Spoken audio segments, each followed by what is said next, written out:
Welcome, everyone, to another edition of Sport Ball with Squam, Stogie, and Skalldog. I'm your boy, Sam. With me, as always, are these two fucking dicklets, Kyle and Seth. Welcome in, as always. I hope you're doing terrible this week, boys. It's good to see you, too. Oh, baby. I had classes canceled on Wednesday, and I don't have classes on Wednesday, so really it was a great week for me. Did anyone else hear flaccid instead of classes canceled, or was that just me?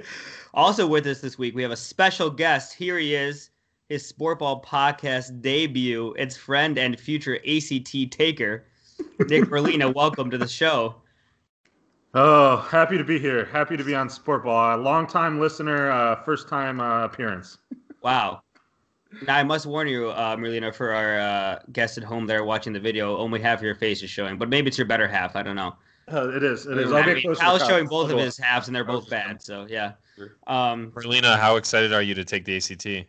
On a level 1 to 10, like a -12. Okay. All right. So pretty excited. On the scale.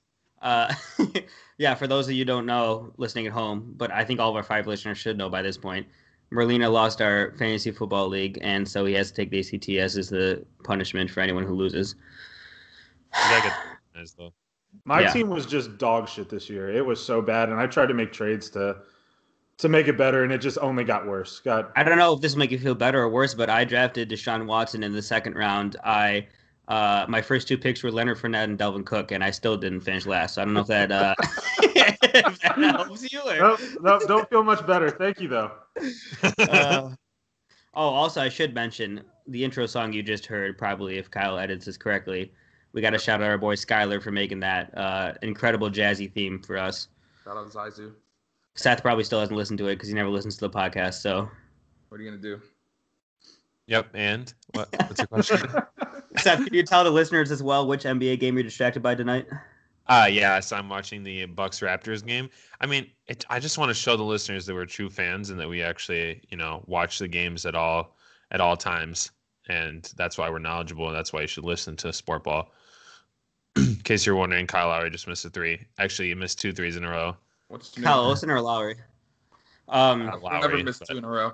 Also, before this goes too much off the rails, I just need to mention that I've already had 3 glasses of wine, so Sheesh. I don't know if that makes me LeBron or... Only 3? Did you see him drinking wine on the bench the other night? He does it every night now. The man doesn't give a fuck, dude. Colorless bottle? I mean, when you are the NBA, you can really do whatever you want, right? So. Oh, God. I can't wait until that's standard. Screw Gatorade. Hand out glasses of wine to bench players. I'm for it. Speaking of savage moves, also, it reminds me of the time, Nick, that I stole all of your cough drops. Do you remember that? I do. Tried to give me a quarter in reciprocation, and I was like, nope, just keep the cough drops. Not great. On my defense, in that moment of my life, I was addicted to cough drops for like 2 months. So I'm glad I could help you there. Wasn't that called something Harry Potter looking ass by the workers at Wiener Circle? Yeah. I mean, he does look like Harry Potter in that he's a nondescript white man, so, He also fell off a bar stool that night. Matt, shout out. Where's Wiener Circle? I think you can look in your pants and you'll know the answer. All right, so anyway, before this goes too much more off the rails, so in this episode, we want to talk some NBA news and then preview the big game. The Super Bowl. You might have heard of it. I don't know. What's that? But first, we got to address some breaking news from today. A big trade in the NBA between the Mavericks and the Knicks. Porzingis is going to the Mavericks. So it's the Knicks get Dennis Smith Jr. in return, DeAndre Jordan, Wesley Matthews, and maybe a first-round pick. I don't know if that's 2 first-round picks. Okay.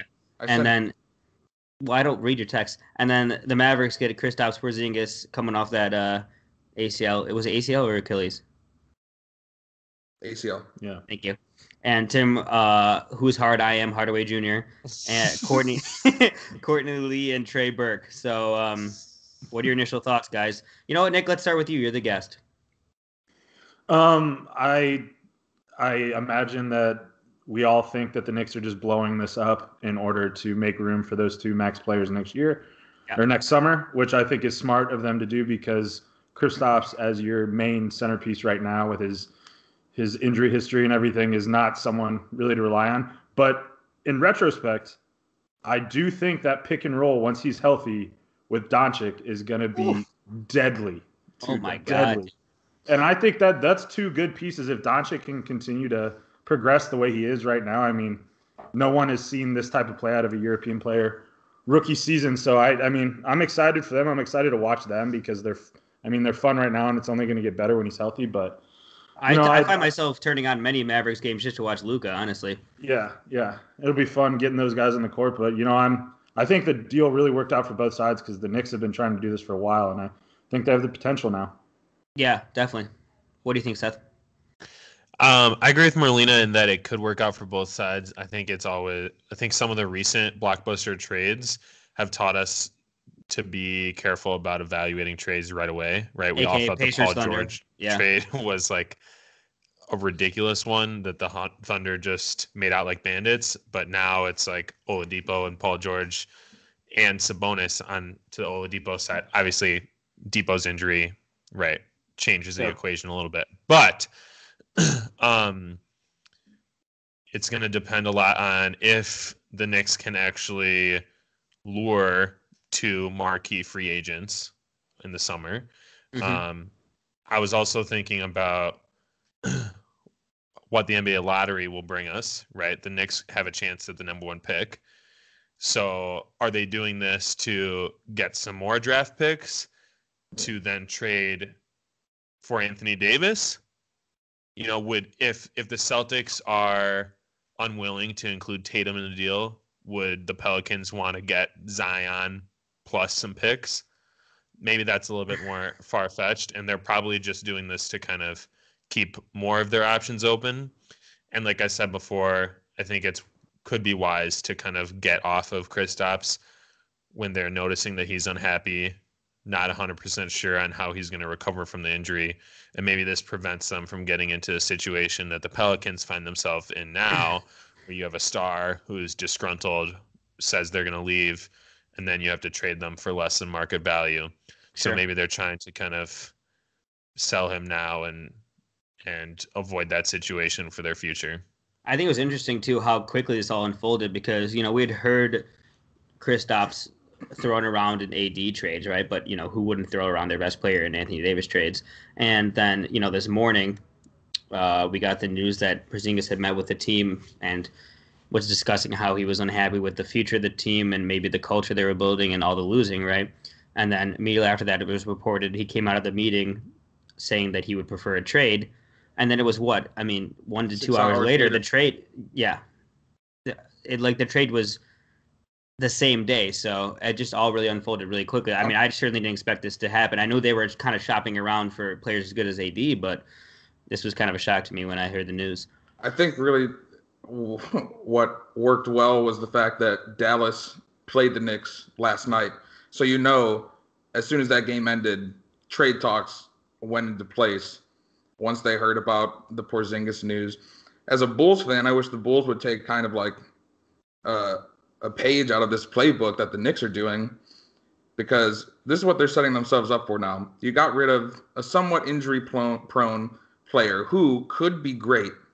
Yeah. You can avoid injuries going on in the future, which is huge for Dallas. They're going to, we're shopping Dennis Smith Jr. anyways. So you get a player that could be a superstar next to another young player that could be a superstar. So there's your recipe for success there, as we've talked about before. You pay for your superstars, and then you pay little money for a 1 or 2 year deal on role players. So that's what they're going to do. What the Knicks have set themselves up for is the ability to sign 2 max contract players. I assume preferably Kevin Durant and, someone like a Kyrie Irving or something. And then the spot for a potential number 1 pick in the draft and get a freak athlete, possible superstar in Zion Williamson, along with a very good young player that they have now in Kevin Knox.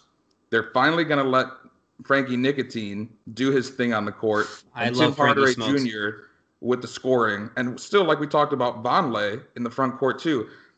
Their future is honestly really bright. And Tim's not on their team anymore, but he will be scoring for other teams. I think Matt was a year too early in the idiot corner and calling them a playoff team.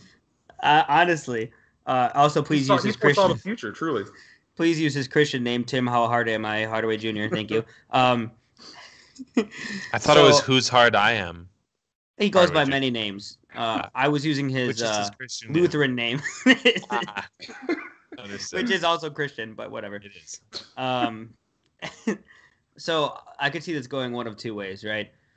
It could go well for the Knicks, and they end up getting a max player. But the way I see it going most likely is the Knicks just traded away the best young player they've had since Patrick Ewing in return for cap space for two players that they're never going to get. And what's going to happen is they don't get Kevin Durant or Kyrie Irving. They get a Chris Middleton, and they're just going for the A seed for the next 10 years. And that's the New York Knickerbockers, baby. That's what I love to see, you know? So I feel safe. That feels comfortable, and I'm excited for that in the next decade. They're taking a gamble on themselves, what they're doing, which is at this point in the league something that you have to do with, 4 or 5 teams pretty much distancing themselves from the rest of the league. So, I mean, New York is a top market, for a big player to want to go to. So, I mean, they're in a good position, and that's really all you could hope for out of a trade like this. Well, people forget with that big market, you also have to play for Jimmy Dolan, who, with all reports, is just the worst owner of all time, treating his players and even alumni like absolute dog shit. I mean, I think a guy like Kevin Durant could be steered away if that meeting goes poorly when he goes down there and talks to him. And he could be like, no, I'm not doing this, which sets them back to ground zero once again. For sure. And I think that players nowadays take more stock in how a front office is constructed than they may have in the past. I think that in the past, it was all just where can I get the best money or the biggest market. But, I mean, with the Twitter era, with the internet era, these players all know, right? They know James Dolan's a shitty owner. And so they may be a little more hesitant to go there. But, playing at MSG is still definitely a dream for some players. So, I don't know. It'll be interesting to see. But this definitely wasn't the trade I was expecting before this trade deadline. But I'm excited to see if Porzingis can get back to full form on the Mavericks, too. Basketball Reference, one of the listed nicknames for Luka is Matador, or you can call him the Don. Ooh, the Don. Swaggy L. Who comes up with this? Swaggy L. Are we just Basketball Reference nickname connoisseurs? Is that what we've become? Yeah. THJ, it's either THJ or Grover. I don't know why they don't have Whose Hard I Am, Hardaway Jr., but... That's odd because that's his given name. It's on his birth certificate if they look. I guess that's why it's not a nickname. It is his name, so It makes sense. All right, any more thoughts on this before we move on? No. DeAndre Jordan must be really missing Los Angeles right now. That he said I saw they might just buy him out. I saw reports of that. And then bring him to the Bulls. You know where he goes? Once they trade for Anthony Davis, he just goes to the Lakers. Because what other center are they going to have? Well, they probably want a center that can shoot, right? And DeAndre, what do you need a center that could shoot for though when you got Anthony Davis? That's true. They just need him to highlight So you're gonna start a front court of Anthony Davis and wait, what did I just say? Anthony Davis. Okay, and DeAndre Jordan. I couldn't remember which one I said first. Maybe. I guess that would kind of work, yeah. Anthony Davis spreads the floor, This segues nicely into that Anthony Davis trade rumors, though. I didn't even mean to do that, but I mean, I'll do it. So the next thing we want to talk about was Anthony Davis requesting a trade, which was the biggest news in the NBA for 3 days until this happened, until the Kristaps trade happened. So basically the timeline is thusly speaking. Anthony Davis requested a trade because he said he was not going to sign his contract extension with the Pelicans, which he still has a year left on his contract either way. And then he said, just recently today, I believe it became official that he came out and said that he wants to go to the Lakers in 2020 regardless of which team he is traded to. So therefore it would be a 1 year / 1.5 year rental if it's before the trade deadline to whichever team he is traded to, which makes Celtics fans like Seth squirm in their little booties. So I guess I'll start with you, Seth. Do you think the Celtics still have a chance at getting him? And what do you think is the most likely outcome here? Not only do I still think they have a chance of getting them, I Yeah, I'm squirming in my booties. So I think that the Celtics will still go after him. I would predict that the Pelicans will not trade him before the deadline. I think the Celtics will, like before this, maybe they had been more likely to offer Tatum in a deal. I'm not sure about that at all. Maybe now that there's more of a possibility of him going to the Lakers, that they prefer to keep Tatum. But I still think that if they can make a deal and retain some of their core players still, right? If it's something like they still have Kyrie, Al, Gordon, and Tatum, and then they trade Rozier, Smart, Brown, and some picks, right? Something like that. Then I think that team could legitimately win the title in the following year. But don't you think that I don't know if that offer AD beats the Lakers though, right? Because if the Lakers are offering Ingram, Lonzo, Kuzma, Zubats, and a first-round pick, do you think without Tatum your offer is better? I mean, we could offer 3 first-round picks. We could offer 4 if we want. We could. Let's offer 7. Because we might have 4 first-round picks this year, this upcoming draft. So I think it depends. I'm obviously less optimistic than I was before this news, but I don't think it's a crippling blow yet. But at the same time, I think it's pretty likely that the Lakers just get him now, or at the end of the year. Yeah, and I do think that the Celtics, out of any of the other teams, would have the best chance of, even if AD comes out and says like he has, I'm going to the Lakers in 2020. But if he gets traded to the Celtics and they end up, competing or winning a championship, that's one of the teams that could sway him to stay, right? Merlin, what do you think about this and what's going to happen with AD? Well, first off, I'm very excited for my wine-drinking, hairline-receding, movie-starring king. LeBron it could have been me until the last thing that you said, honestly. Last thing, yeah. No, I think that it's very clear where he wants to go right now. And it makes me very excited as a LeBron James fan, not necessarily a Lakers fan, but those two together, I think, is just madness on the court. I think there's so many things you can do with an offense that's that open and that able, and a defense where LeBron doesn't have to really do much, knowing that the paint is really defended for the most part. But like you guys said, I think you could run into, if he ends up going to the Celtics this summer or something like that, the same situation we ran into with Paul George, where they fall in love with where they are and they're like, hey, I don't need to go to LA or move teams, when previously they said that they're just a rental. Same thing I think is currently happening with Kawhi. So I think if the Lakers don't get him soon, then that window closes on their potential, because I think if he's playing next to Kyrie and Horford and Hayward in Boston, his offense is gonna be open for him once again. I mean, it really is anywhere he goes. But I think he would enjoy that so much, and they would be. I mean, that team competes with the Warriors. I mean, for sure, it makes a difference. But I do want to bring up the situation where AD goes to the Lakers. Klay doesn't get that max offer this summer. Add Klay Thompson to that Lakers team, and now we're cooking. With gas or otherwise. Gas. Cooking with gas. Got it. We should mention, I don't think we explained this for our 5 listeners that might not know.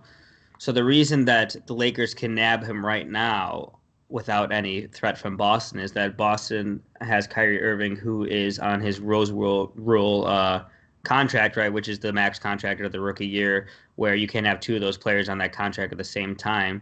Anthony Davis is also on that same contract. So they cannot have Kyrie and AD on their contracts on their team at the same time. So the Celtics really can't do anything until the summer unless they want to trade Kyrie for Anthony Davis, which they don't seem inclined to do. The other complicated thing, speaking of the Lakers, is that from what I've read, it would be difficult for the Lakers to I think it's difficult for them to get AD now and then sign a max free agent this summer. Mm-hmm. Unless they have that switched around where they need to sign, where it's difficult to get a max free agent first and then get AD. But I think what I first said is correct, and so it's a whole like complicated contract, all that madness. But yeah, I think if they just had LeBron, AD, and then Luol Deng's stretched contract on the books, they'd have like $30 million left, which isn't quite enough to sign Clay if he wants the full max. Yeah. Maybe they could get Clay to sign for less than the max, but then isn't that the reason why he's leaving the Warriors? Because he wants more money. So I don't know. I think those are all still possibilities to get AD and Clay and maybe or Kyrie maybe, but it seems like it would be tricky to do with the math. Isn't it funny how they're like, oh, they only have 3 players under contract, but can't quite afford that fourth when there's 15 players on an NBA roster. No, and I beg the question, when is it going to become a gigantic conflict of interest where Rich Paul is representing these giant superstar NBA players and is directly connected to LeBron? Like, doesn't LeBron make a cut of that Anthony Davis contract because he's invested in the agency? Yeah, I was talking to Seth about this yesterday. It makes me feel a little queasy. I mean, it's like LeBron doesn't have any legally direct stakeholding in Clutch, but we all know he's involved with Clutch, right? His best friend runs it. And, you know, it's just a huge conflict of interest to have a player playing and also owning part of an agency, basically, right? And that's where you get situations like this, and that's where you get situations like KCP and Tristan Thompson getting overpaid because they play with LeBron. Right, so if I was another player, or if I was a small market team who doesn't have a chance at Anthony Davis because of his ties with LeBron, I'd be a little pissed off at the whole situation. What LeBron has basically done has become the Jay-Z of the NBA at this point in time. I've always said that about him. Where Jay-Z was like, what am I going to do? How am I going to make the most money? Well, I'll start my own music company, and I'll just eat the cost of making music. And then once I put it out, I'll make money directly from my music, and then my company is also going to make money from that, and that's going to go into my pocket. So Jay-Z's like double, triple dipping in the music industry. That's what LeBron's about to start doing. Yeah. What do you think, Kyle? Where do you think AD's going to end up? It all comes down to the next, 5-6 days. If he is dealt before the trade deadline, I don't think he goes anywhere other than the Lakers. If he doesn't get dealt before this deadline, though, I think Boston ends up with the best shot because of what they can offer and the draft picks they have available. But the one thing that New Orleans has to keep in mind is Drew Holiday also said 90% of the reason he came to New Orleans was to play with Anthony Davis. So once they trade AD, is Drew Holiday going to want to leave too? Most likely, especially with the rest of the people on that team, especially with them having Merited, Randall, and someone else they said is up for trade, is available as well. So it's like what they need to do then is stockpile picks and, do what the Knicks are doing, try to become better within the next couple of years instead of rebuilding basically an entire team. So that leads you to believe that, yes, the Celtics have the best offer, so that's what they're going to hold out for. But at the same time, the way it looks right now is Anthony Davis might not play another day as a Pelican. I wouldn't play him if I was held out now for no reason. Like, he's fine to come back to play basketball from what I've heard. And yeah, I mean, why would you play him? He's just going to hold out the rest of the season. If you play him, then you just get a worse draft pick.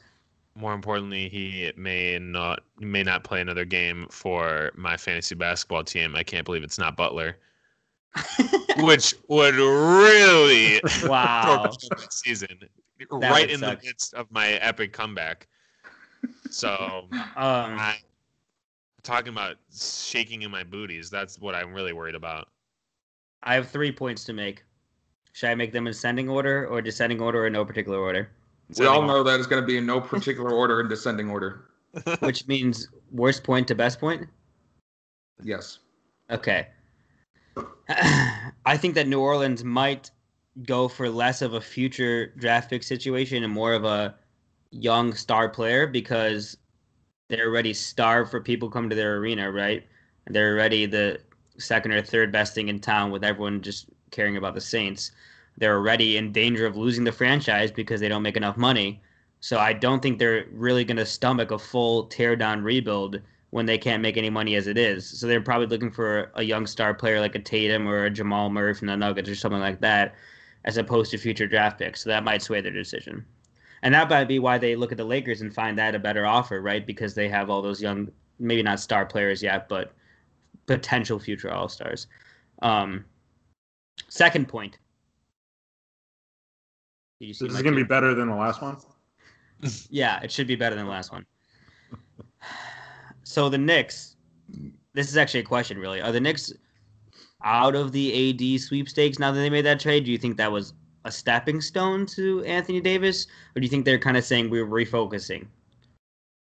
Because I heard that they were one of the teams involved, if they get the number one pick or if they offer future things like Porzingis, but they already traded Porzingis, so. I don't really know at this point then what would they really have to offer in return besides draft picks, and especially if you're only going to have AD for a year and a half max, it doesn't make sense to unload more and those draft picks that you're trying to pile up, especially when you're in the running for Zion Williamson. Yeah, I think I agree with you there. My third point, this is the last point. So I was talking to Seth about this the other day, and I don't know. I'm always for player empowerment, and I'm always for players being able to choose where they play and having the best work environment that they want. But don't you guys just feel a little fatigued with players just asking to be traded a couple years before their contract is up? I just feels like I don't know, like no one's content with their team, right? Kyrie Irving just asked to get out of Cleveland, landed in a great situation in Boston, and now people are already asking, well, is he going to resign this summer? And it's just a little too much upheaval. It's just a little too much not being content with what you have. To me, the grass is always greener for all these players, and like I said, I don't know. I've always been for player power and for them to be able to choose where they work, but I don't know. Doesn't it just seem like no one's content with their situation? Or am I just crazy? I think it's, what it is now in the NBA is it's a superstars league, and superstars want to play with superstars. And if a superstar finds that their team isn't in the best position to add another superstar, they want to go to the best place that can afford them that has another superstar, because that's the way to win championships now. You don't win it with a bunch of like you say, you don't win it with Chris Middleton as your best player or one of your focal point players. Merlina, I don't care about Kyle's opinion. Am I crazy, or is this I mean, you're not crazy. I think the Kyrie Irving situation specifically is him, one, he wasn't really prepared to shoulder that leadership role that he had because he had never had it before. And two, I think he's come to a realization that you have to have another one of those big name guys to really compete. And he's like, Gordon Hayward, Al Horford, Jason Tatum, like, while Tatum might be on his way, like, maybe he doesn't feel those guys are his greatest chance at getting, and he tasted it when he was so young. He got that championship when he was young, and he wants to get back to that. Yeah, he wants to be the guy on that team. But I think slowly but surely, I think Paul George realized the same thing. Like, I'm a great player in my own regard, but maybe I need another guy better than me or more established that can take me there. Because you think about it, LeBron gets you to that championship in 2016, but without Kyrie in game 5 and 7, like they don't win that ring. Like they're not there. Sure. I mean, he's absolutely incredible, but he has to get there first. Like he has to get to that game 5 or game 7 to really flourish. So, but I get it. It's troubling when they have the power in their hands. Like you look at the NFL where it's pretty much a totally different league in that regard, where guys can't just demand trades and leave where they want to go. Right. But I mean, I'm totally for player empowerment as well, but it gets kind of annoying when every other day you hear about, oh, this guy wants to leave here, oh, this guy wants to leave there. Just changes the whole landscape of the NBA on a constant basis. For sure. Seth, any last thoughts? Yeah, I mean, I think what you guys are saying is right.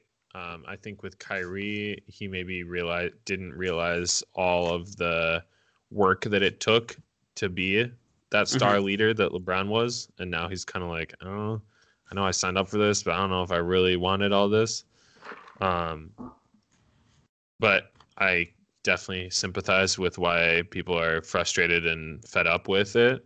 But I also think part of it is because of the media now, and we kind of forget a lot of those players who have stuck with their team. Or like the players like DeMar DeRozan who wanted to stay with their team and then got traded. So I think sometimes you just got to like remember back to the Mike Conleys of the world, and even though he might get traded now soon too, but Hey, he didn't demand it. He didn't demand it. That's the other half. Yeah. Right. Is that, well, sure. When players don't demand a trade, half the time their team trades them. And then they're like, well, I wanted to stay on the team that drafted me, but they wouldn't keep me. So it's like, why should I bother being loyal when they're not loyal to me? Definitely. Yeah. Let's hit a couple of other NBA news topics, rapid fire style, people, because we don't have all day. Okay. We're busy, man. We have lots of things to do. The first thing I want to talk about, I'm going to go out of order here, actually, you fools. Don't even look at the outline I sent you. So, Kyle, I'm going to go to you first because, you know, I didn't mean what I said about not wanting to hear your opinion. I want your opinion more than anything. James Harden's recent scoring streak. Tell me all about it. What's there to say? It's the greatest show on earth right now.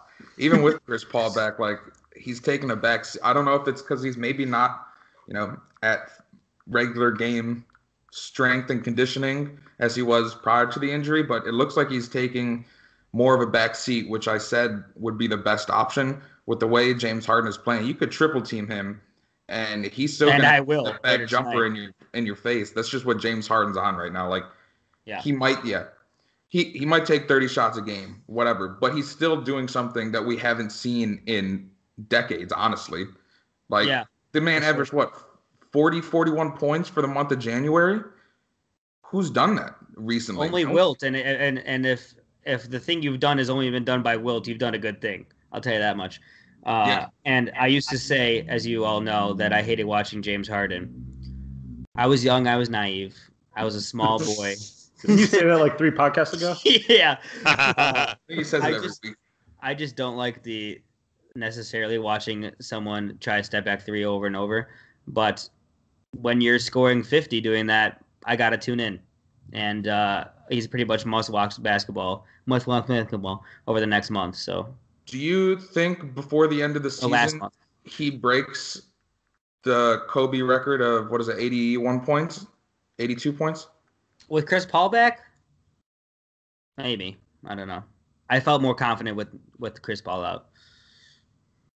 I think he put it on the table, and I would not have expected that at the beginning of the season, but I still think it would be unlikely.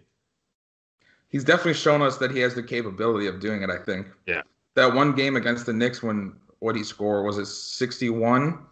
Like, if he didn't shoot so terribly from 3-point, he could have very easily broke 80. I think he only made like 3 3-pointers that game. I know. I was watching that game, and I was like, oh, he's having like a pretty good game or whatever. And then I looked at the scores after I turned the game off, and he had like 36 at halftime or something. I was like, wow, that's a real quiet 36. Yeah. He's my favorite NBA player to watch just travel all over the court and not get called a single time. But I mean, his step back's the most unguardable play in basketball right now. Like, you can't do anything about it. I think the craziest thing about him, though, is he is so, like, he has no physical attributes that make him intimidating whatsoever, but he works angles, if you just watch him play, so well that it's unguardable. I mean, that's why he's doing what he's doing. And honestly, watching him play, the players next to him and alongside him are happy watching him take 30, 40 shots a game. They're happy to be watching the show. They're grabbing rebounds and tossing it right back to him. So, I mean, you got to hold that up as long as you can. I know as a former JV basketball player, when the coach gives you the green light, like it seems James Harden has endlessly right now, you take advantage of that until that light is turned off. Yeah. Let me ask you, Nick, did you ever get the green light on your JV basketball team? I did not. I was barely asked to go into the game. He was red lighted every time. Merlina, don't you shoot the ball is what I heard a lot. Set screens and get rebounds. There you go. Give the ball the booby in. Let's move on to another set of news from the NBA. Victor Oladipo had a season-ending knee injury last week. Merlina, you were at the game, correct? Yes, I was there. It was a work function, so we had a box, which was very nice. I'll say that just to start it off. But I have not been in the building for any serious injury before. And first off, we're sitting in the box and we have no idea what's going on. Like, it was so quick, and the stretcher was out on the floor almost immediately. But you could feel the energy, which it was a good game. It was Raptors Pacers. It was a close game. Sure. Sucked out of that place like I've never. It was like a vacuum, and it was silence. Even when the game started again, I mean, no one was cheering, no one was clapping. I'm pretty sure the Pacers won that game against the Raptors, but like, you could see and tell by just the demeanor of everybody you looked at in the crowd that the season was pretty much over now. It was like, we're done. We're not coming back from this. And you go look at the replay, because I mean, I didn't really see it live, but go back and look at the replay. The fact that they're tossing that towel over his knee and everything, like, it's just bad. And for such an explosive player to have that injury at this point where he's on the rise so rapidly, it's just tough to see. I mean, I live in Indiana. I'm not a huge Pacers fan, but you know, they do grow basketball here, and I think that that growth is going to stop, at least for the time being. Yeah, it was especially sad to see, because the Pacers were, they're 3 seed right now. They looked like someone who could give any of those top 4 that we expected, in the Eastern Conference Finals, the Raptors, the Bucks, the 76ers, and the Celtics, they could give them a good series. And I was excited to see that. And I enjoyed watching them play with Vic, but that's just really, it's tough to see. But hopefully he'll be back. Since they haven't looked good. Sabonis, how could they? I mean, they have, he's their only star, so. Time for Dougie McBuckets to make his come up. Sure. I'll take a 10-piece McBuckets. Am I right? Currently. Yeah, Xavier guy. Hate him. Who? 1 for 10 in his NBA debut. Yeah. That sounds like something I would do. Let's move on quick. Yeah, I would. You think I can hit a wide open 3 in an NBA game? I probably couldn't. Let's move on to just quickly. I wanted to hit. DeMarcus Cousins is back. Boo! And I gotta say, he looks pretty darn good. Except for the fouls. Yeah, well. What do you guys think? Have you seen him play at all? I have. He does, though. He looks really good. I don't think he really needs to be capped at like the 24, 25 minutes that Kurt's playing him. He doesn't. He looks like he's physically in the shape to go 35 minutes a game. Yeah, I mean, he's like 90% back, I'd say. When you're blowing teams out like the Warriors always do, you don't need that until the playoffs. So, but I mean, he looks he's better on the boards than Draymond, and he looks like he's facilitating an offense just as good as Draymond was when, Draymond was basically in his prime 2 years ago. And he's obviously just a better player overall than Draymond. So why not just go ahead and trade Draymond for Anthony Davis, huh, gang? And then just replace Boogie with Anthony Davis. Questions? Reunite the gang? Hey, they might make an offer this summer. I'm just warning you. Yeah, once they get rid of... So this is what happens. They either sign KD and they don't have enough to give Clay, and that's when Clay leaves. Or KD leaves to go to the Knicks, and they sign Clay, and then they have still a decent amount of money to make a run at Anthony Davis. But Anthony Davis a couple months ago just bought a house in LA, so. Or think about this. They trade Steve Kerr for Alvin Gentry and Anthony Davis. It can't be overruled because Steve could coach and hit a couple spot-up threes during the game. The first true player coach in NBA history. I love it. It's so Warriors though that they teach a 7-foot behemoth who was like 26 and 14 last year to hit spot up 3-pointers. Like, oh yeah, just add that to your arsenal. You're coming here, you're hitting threes, damn it, all right? Because they honestly don't have much shooting behind Steph and Clay and Kevin Durant. Those are all good shooters. You might have heard of them. They're the 3 best shooters in history. But other than that, they have nothing. All right, let's move on to the NBA All-Star reserves were announced tonight. So I screenshotted these on the Insta because I'm a technology savant like that. Looks like in the East, it's Bradley Beal, Blake Griffin, Kyle Lowry, Chris Middleton, Vic, he of the injured knee, Ben Simmons and Nikola Vucevic, the star of best in the app, my fantasy team. Thoughts on these reserves, guys? Any snubs? Anyone you're surprised to see go in? I think they replace Vic with D'Angelo Russell. I think they have to. He's playing out of his mind right now. For sure, yeah. I mean, I think in the East there aren't really any snubs because they're kind of stretching to get to 12 anyways. They're all snubs. They're all scrubs, you might say. So I think congrats to those players. I'd say the West is a little bit more interesting where you are kind of having to talk yourself out of guys that weren't going to make the list. Great, let's go to the West then. Excellent. I'll scroll over to my next Instagram post. Anthony Davis, Russell Westbrook, Nikola Jokic, Klay Thompson, Karl-Anthony Towns, LaMarcus Aldridge, Damian Lillard. Those are your reserves for the West. Melina, thoughts? Any snubs? No, I mean, I think all those guys are very deserving to be in. I think a guy from my fantasy team, CJ McCollum, who has been lighting it up. Yeah. But no, I mean, those guys deserve to be in. For sure. It'll be interesting. I mean, I know we got a big Jokic stand sitting to the left of me currently. He's a Stogie Boy all-star, for sure. Very happy to see him on the list. Should be a starter. There it is. You know, I don't make the rules. I just follow them. Is this the first year Draymond hasn't been an alternate in a while? Or was he not? Yeah, I think so. Maybe during that run, yeah. Yeah. Mm-hmm. Which I'm happy. I mean, I hate that guy with my heart.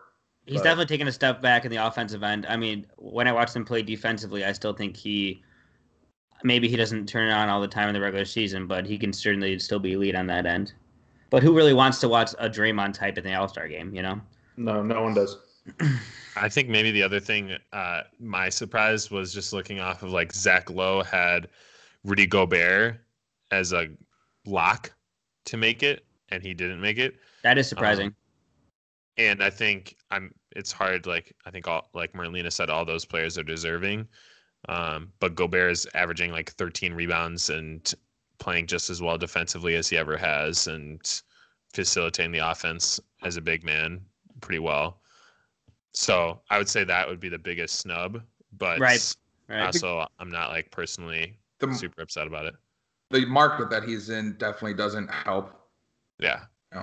For sure, and if you say Gobert's going to be in, it's like, who do you take out, you know, in the West? I mean, Gobert would be one of the first reserves in for the East, or maybe even a starter, but the same thing you just said with Draymond, the point Seth just brought up where he rebounds the ball and plays defense, is that necessarily the guy that you want to watch in your All-Star game, you know? But should that be a consideration? I mean, yeah. Maybe. I don't know. I certainly, I'm not trying to watch Gobert and Draymond one-on-one in the All-Star game, but majestic defensive battle. All right, let's move on because we are already at somehow almost the 45-minute mark. Listen, we all love talking. We all love ourselves. Everyone loves listening to us. So what? So let's preview the old big game, the Super Bowl. You might have heard of it. It is the Patriots. It's the Rams. Patriots are favored by 3, 2.5, some places 3. I don't know. So we kind of want to discuss who do you think is going to win the game. Then we'll move on to who's going to win MVP. And then we can talk about some fun prop bets that might be cool to look at. So, Merlina, why don't you start us off? What do you think is going to happen in this game? The only one of us that has played football at any level. Well, no, I'm very excited for this game. I wasn't at first when the matchup was decided. Me and Kyle spent that Sunday watching games together, and I thought that the Rams would just get destroyed by the Patriots. But I'm coming down on that a little bit. I think while Bill Belichick is the best in the game, probably the best that ever was, Sean McVay is tricky. I mean, I think he's going to pull some shit out in this game that no one was expecting. I think they're going to go for it on some fourth downs where it's going to be risky territory to try to one-up Bill Belichick. And I think having Wade Phillips on his staff, some experience on that end, is really going to help his game plan. But I think if it comes down to like Jared Goff versus Tom Brady, it's a no-brainer that the Patriots are going to win this one. I think the Patriots do win, but I think it's going to be a field goal, maybe a little more in favor of the Patriots. But I think it's going to be a game. I mean, it's going to be a high-scoring game, I believe. And I think if the Rams can stop the rushing attack for the Patriots, because they're going to come out and they're going to try to just bury them with giving Sony Michel the ball and get White out of the backfield. I think if they can stop that and make them have to dial it up in the passing game, I think it's going to be exactly where Sean McVay wants the Patriots at. For sure. Seth, what do you think about this game? Well, I think the entire world outside of the greater Boston area is cheering for the Rams. Whoa. And Sam. There it is. I'm actually in Boston now, you fool, so it's still true. So it's one of those things where I am not surprised the Patriots are at this point.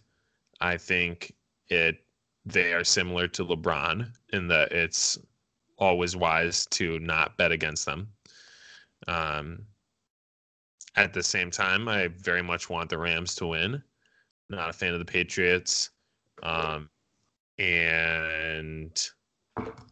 I think the Rams are the more exciting team. I think it would be fun if they can figure out, if Sean McVay and his infinite wisdom can figure out how to crack the code against the Patriots, bring up some of the magic that the Eagles had last year, and avoid the pitfalls of the Falcons the previous year. So, yeah. So, I don't know. I'm excited to watch the game. I'm not going to be super devastated either way.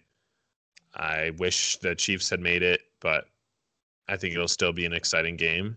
And we'll see what Sean McVay can pull out of his bag of tricks. Kyle, do you agree? Patriots? I'm torn here, mainly because I usually hate Tom Brady, but he seems to be loving the game more than he ever has, and that makes me scared. And Sean McVay is like my favorite coach in the NFL. And the most sexy coach. Second. Except for the one guy. Is currently a coach in the NFL right now, and he looks like Ryan Gosling. So I think it's going to be interesting. I think it's going to be a high-scoring affair, honestly. We don't know what we're going to get out of Todd Gurley, which is pretty huge. If he is fully healthy, though, he's going to have a day receiving out of the backfield, because that's the one thing that the Patriots are really bad against, which we saw against Kansas City 2 weeks ago, once they realized Damian Williams is open every single possession out of the backfield, and he just went off in that second half. And Todd Gurley being one of, if not the best running back receiver out of the backfield. That's going to give the Patriots fits. But the one thing is, the defensive schemes that each team runs. If Sean McVay and Wade Phillips plan on using a lot of man coverage, they're going to be in for a tough day, because the Patriots wide receivers, Julian Edelman specifically, he had the best quarterback rating when targeted against man coverage, and who he's going to be lining up against, what's his name? Robbie Coleman from the alleged no call against the Saints. He gave up the best quarterback rate when being targeted man coverage. So I think it's kind of a lock that Julian Edelman has a big game. I really don't. A lot of people keep saying that I listen to think that the Patriots are going to do that, ground and pound, control the clock game. But the Rams' defensive front is one of, if not one of the best in the league at stopping that. And I don't think Michel's going to have those same holes to run through as he had the last couple weeks, which, when it comes to stopping the run, that just makes a team one-dimensional then. And at that point, it's just basically stopping three men and a quarterback, being Gronkowski, James White, and Julian Edelman. Three men and a quarterback was my former band name from high school, actually. Yeah, I was there at that one talent show. But yeah, it's gonna be a good game. I'm excited. I think the Rams though do come out on top, just mainly because of my fandom. It sounds like you literally just talked yourself into them winning while you were giving this take. He hadn't decided yet until you just said that. Well, I gotta tell you, you know me. I'm a man of my principles, and You have no principles. And yet I have no principles. And at the beginning of this season, I picked the Rams to win the Super Bowl, and here they are playing in the Super Bowl. Will you pick them? No, I will not. So you think I might pick them? Wrong again. I'll pick the Patriots. Thank you. Listen, my hands are tied. I always pick the Patriots. Seth picks the other team. We've been doing this for the last 18 years, and I'm 5-3, so I'm doing pretty well. 18 years and you're 5-3. Is that right? Those numbers don't add up. I don't know. I like dynasties. I enjoy watching greatness. I kind of feel this way about the Warriors too, where it's just like I want to be able to say I was alive when the Patriots won 6 Super Bowls, and I just want to enjoy, them dominating when they are. So should I maybe give some analysis to why I think they'll actually win, or should I just pick them and say my hands are tied? I want to hear you talk about your thick son, CJ Anderson. Oh, CJ. Looks like he had a mother and her son. He's not wrong. Row, baby. I think it is weird. The whole Gurley thing is not being talked about enough, I feel, because here you have the greatest running back in the NFL who was basically benched in the NFC Championship game. Was he injured? Was he benched? It seems more like he was benched, and he only got 4 carries in that game. I mean, that's a problem, and that would be something I'd be very concerned about if I was rooting for the Rams, is my best player might not, even produce. He's either injured or in the doghouse. So I also think that the huge edge comes here in Brady versus Goff, which I think we all agree on. So I think Tom has gone to a different level in the playoffs. During the regular season, when I watched Patriots games, he didn't look great. He would avoid getting hit. He would just throw the ball into the ground all the time. But he's really stepped up for the playoffs. It kind of could be maybe like how the Warriors players, we think, play a little worse in the regular season because they're just waiting for the playoffs to really turn it on. I think that's kind of been how he's like this year. And how could you blame him? He's 41, right? He's got to save his energy. And I really think Goff has regressed in the playoffs a little bit, whereas Tom has just vaulted to another level. In the playoffs, they both played 2 games, and Goff is 483 yards with a touchdown and a pick and only a 58% completion rate, whereas Brady in 2 games has 691 yards, 2 touchdowns, 2 picks, and a 71% completion percentage. So, I mean, that might be it right there. And I think that the whole Bill versus Sean thing, if there is one coach I'd be worried about going against Bill Belichick, it'd be Sean McVay, but I still think Big Bill is going to come up with a few things that the Rams have never seen before that are going to take them by surprise. So, I'll tell you what, King, I'm going to pick the Patriots. Anyone shocked?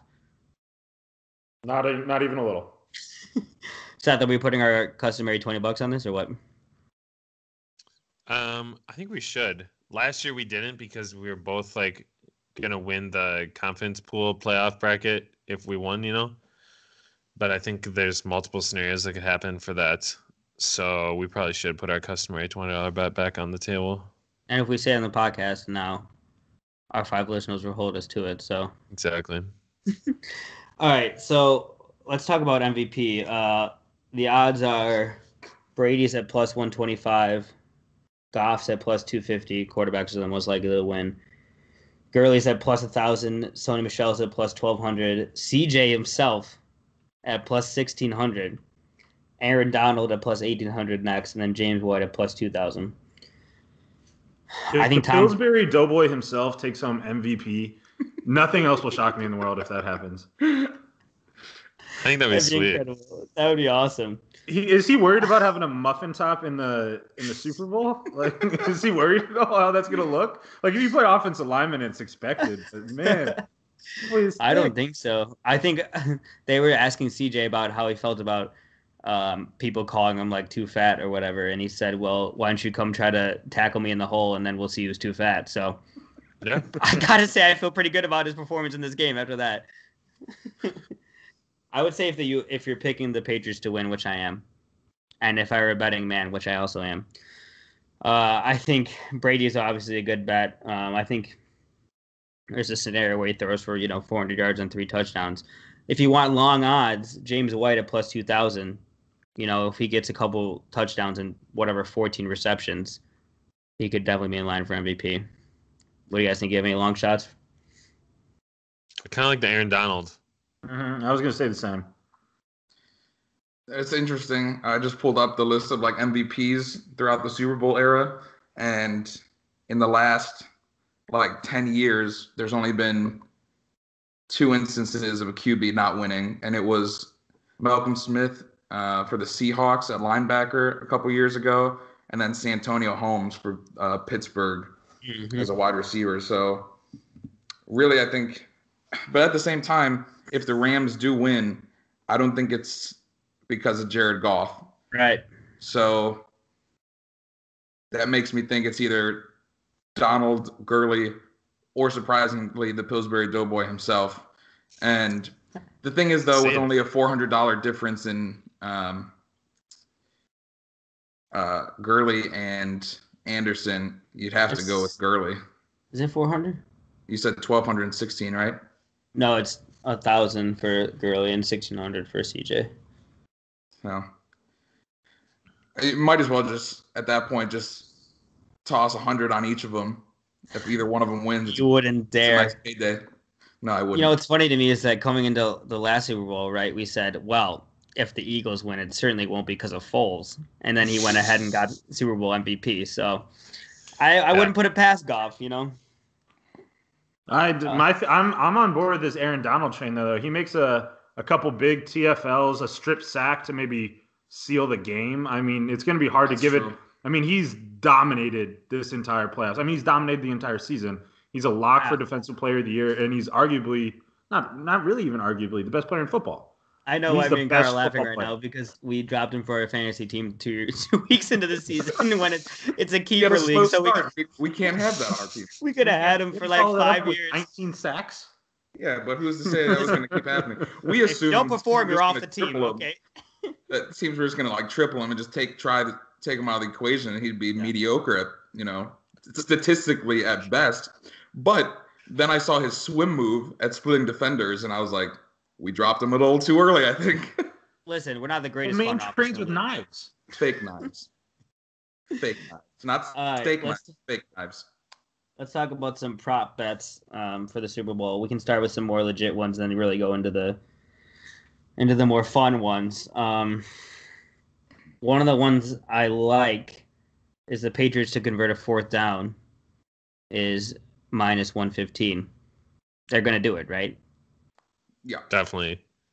If it's minus 115, that means you can get what? Tell the people, Kyle, what that means.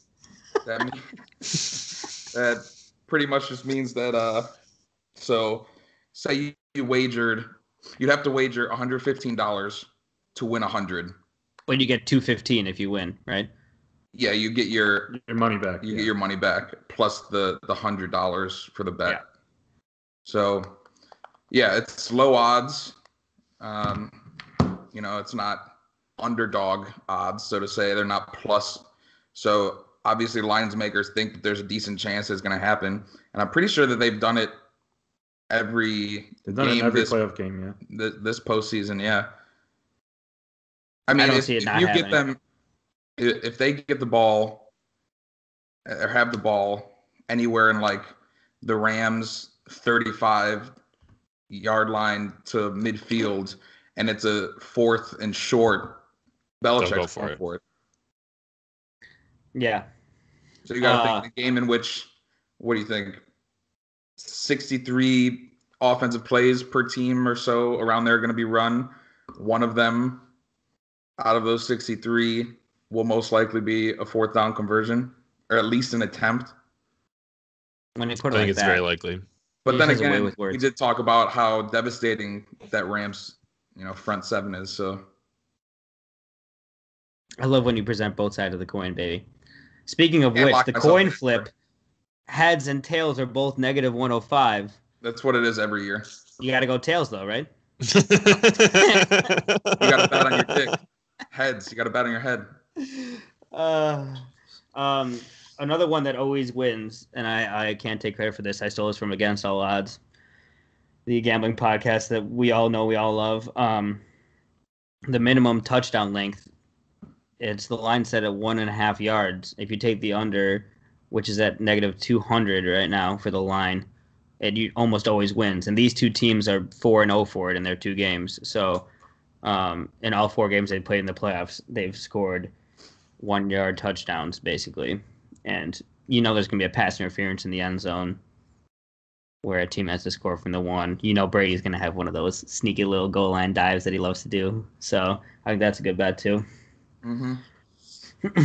I think my favorite is the Tony Romo correctly predicting plays, because somehow that man, with just his announcing, they're talking he's going to get $6 to $8 million offered to be a head coach in the NFL. And after not Tony Romo, Jason Garrett, reports came out that he's not going to get extended.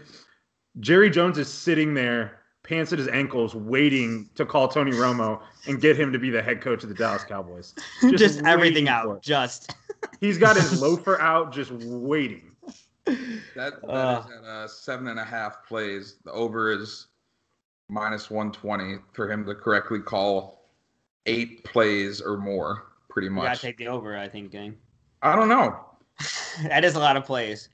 So what does constitute calling a play? Like, how detailed does he have to be? I think he just has to say, like literally, they're going to run the ball to the right here. And if that happens, I think that's correctly calling a play. Mm-hmm. But I mean, if he just says they're going to run it right here, I don't think that, you have to be a little more descriptive. Do you think if I predicted all 63 offensive plays for both teams for the entire game, I would get 8 of them right? Not even close. You might get 1 if you're lucky. I think I can get 8. I could easily get 8. Like Nick said, we were watching those 2 games. Guys could, but Sam. Those 2 games 2 weeks ago, and that Patriots game, I was doing the same thing Tony Romo was in overtime. Like it was all you had to say was run. No, I mean I was like Edelman motion. I was like Edelman's gonna go up the middle. He's gonna get like an 8-yard catch, and that's exactly what happened. At least 4 plays in a row. Yeah, they ran the same thing over and over there. So. And that's the one thing for Romo is Belichick in those situations. After studying Belichick for however many years that I'm sure Romo has, he knows, like, for the majority of things, it's pretty much the same play. It's just a matter of how he's going to try to distract the defense to get that player open. So I think he can do it. I just don't know how apt he's going to be to actually attempt it. Well, the producers of that are going to have him like, hey, if you have any inclination, say it, because they're getting ratings and interactions through the roof with him doing that. People are tuning in to listen to Tony say this stuff. So I think he's going to be going left and right with them. I think the over would be stupid. It's a smart bet. I think also Tony Romo has an earpiece that's intercepting play calls from the sidelines. So this goes all the way to the top. Conspiracy. This is a conspiracy from another podcast, but I am bought into it 100%. Do you guys have any more legit ones that you want to go over before I really get into the fun ones for our 5 listeners in the last few minutes? What do we got here? The possibility of a doink plus 350. I did look that up, and Cody Parkey isn't in this game though. So. Exactly. You got Greg the leg. He's not doinking anything. Greg might hit. Neither is a Gostkowski. 57-yard field goal in this game. Speaking it's in a dome. Speaking of field goals, there's a prop bet. Russell Westbrook total points, rebounds, and assists combined. Is it going to be 2.5 points higher than the longest field goal kicked in the game? So basically, let's say Russell Westbrook gets 50 total points, rebounds, and assists combined. That needs to be 2.5 or more points higher than the longest field goal. That one's right there. The line is minus 115 that he'll do it. So they are playing Boston that day.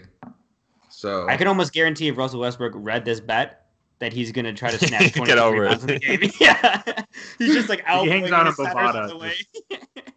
Steven Adams goes straight to the ground as he grabs his 23rd rebound. Okay, I also saw too. There's a prop for James Harden points scored on Sunday's game versus the longest touchdown scored in the Super Bowl in yards. I don't know what the odds are. Kyle, James Harden, I would take. Kyle, would you look it up? You're good in podcast research. What is it? What am I looking up? This is one of your toughest challenges yet. James Harden's points scored on Saturday's game versus longest touchdown scored in the Super Bowl. What are the odds? If he can do this, he should just stop even talking on the podcast and only doing podcast research. Is saying the longest touchdown scored in the Super Bowl ever, or this year? No, this year. So what do you want me to look up? So what is he? I could not up? have been clear with him. What are the odds for it? Oh, what are the odds? Yeah. I would pick He's James Harden. confused still. You just want me to find the odds? Oh, okay. Yeah. Okay. We understood what the bet was the whole time, and then you went on rambling for 40 minutes trying to explain the bet to us. Who, me or you? Little did I know, all you wanted to know was what the odds were. Yeah, of course. I would All take right, James keep Harden. talking. This is why the listeners tune in. They want to hear this. All 5 of them. They're so loyal, though. Do you think there's going to be like more than a 40-yard touchdown score? Because let's say James Harden's pretty much guaranteed 40, right? So, Yeah. honestly. It's insane that we can say that about an NBA player. Like, he's guaranteed to get 40 points a night.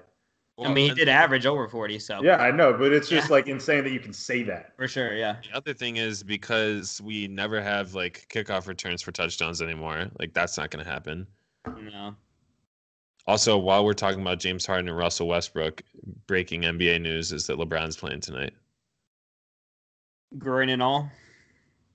Groin, I believe he's playing with his groin, yes. You have 2 groins, or is it like a right groin and left groin, or is it just one groin? No, just one groin.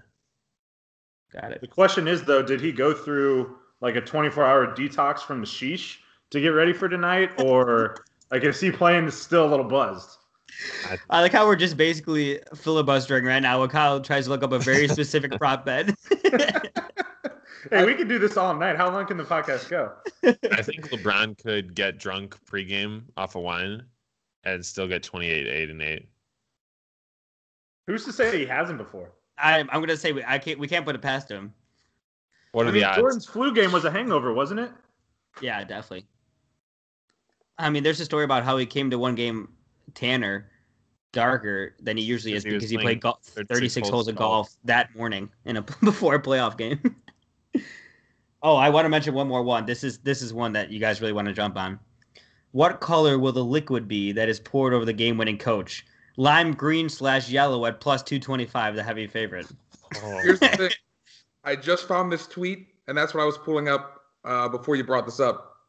Somebody tweeted and tagged Todd Gurley and the Rams and Jared Goff, asking what the preferred Gatorade for that team is on the sidelines. Todd Gurley responded, ice punch, light blue. If the Rams win the Super Bowl, if you think they're going to win the Super Bowl, put like $100 on blue. Well, Gurley's not even going to play. It's just going to be CJ, whatever CJ wants. He doesn't want any Gatorade. He wants a platter of pastries served to him after the game.